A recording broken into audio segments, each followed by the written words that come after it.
موٹاپا ایک بیماری ہے، کمزوری نہیں سمجھی جاتی۔ یہ صرف زیادہ کھانا نہیں بلکہ پیچیدہ امتزاج ہے۔ جینیات، ہارمونز اور ماحول سب مل کر اثر انداز ہوتے ہیں۔ جینیات موٹاپے میں 70% تک اہم کردار ادا کرتی ہے۔ لپٹن ریسکنس میں دماغ جسم کے چربی سگنل نہیں پڑھ پاتا۔ بنیادی وجہ کیلوری داخلہ اور کیلوری اخراج کا توازن بگڑنا۔ الٹرا پراسیسڈ غذائیں دماغ کے انعام مرکز کو لت لگاتی ہے۔ نیند کی کمی بھوک بڑھانے والے ہارمون گرلین کو بڑھاتی ہے۔ دائمی تناؤ کارٹیسول بڑھا کر پیٹ کی چربی جمع کرتا ہے۔ موٹاپا 200 سے زیادہ سنگین بیماریوں کی بنیادی جڑ ہے۔ 80% ذیابیطس کے مریضوں کا وزن زیادہ ہوتا ہے۔ دل کی بیماری اور فالج کا وزن سے براہ راست تعلق۔ وزن بریسٹ، آنت اور لبلبے کے کینسر کے خطرے کو بڑھاتا ہے۔ فیٹی لیور بیماری اب جگر ٹرانسپلانٹ کی سب سے بڑی وجہ۔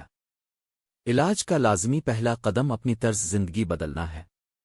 بحیرہ روم طرز غذا سائنسی تحقیق میں سب سے مؤثر ثابت۔ روزانہ 500 سے 750 کیلوری کمی کا ہدف۔ چربی گھلانے کے لیے باقاعدہ ورزش انتہائی ضروری ہوتی ہے۔ وزن اٹھانے کی ورزش پٹھے بنا کر میٹابولزم تیز کرتی ہے۔ BMI 30 از زیادہ ہو تو ادویات کا استعمال۔ جدید ادویات GLP-1 ریسپٹر اگونسٹس کہلاتی ہے۔ سیمیگلوٹائڈ نے کلینکل ٹرائلز میں 15 سے 17% کمی دکھائی۔ تیرزیپیٹائڈ اب تک کی سب سے مؤثر دوا 22% کمی۔ یہ تمام ادویات صرف ڈاکٹر کے مشورے اور نگرانی میں لیں۔ BMI 40-35 کے ساتھ بیماری پر سرجری۔ سیلیو سرجری میں معدے کا 80% حصہ نکال دیا جاتا ہے۔ گیسٹرک بائی پاس سب سے مؤثر ہے، ذیابیطس میں 90% بہتری۔ سرجری کے بعد زندگی بھر وٹامنس اور نگرانی انتہائی ضروری ہے۔ نئی تحقیق ریٹاٹیوٹائڈ ٹرپل اگونسٹ سے 24% وزن میں کمی۔ دماغی محرک علاج ڈیپ برین سٹیمولیشن تحقیق کے تحت جاری ہے۔ آنتوں کے بیکٹیریا کا توازن موٹاپے کی روک تھام میں اہم ہے۔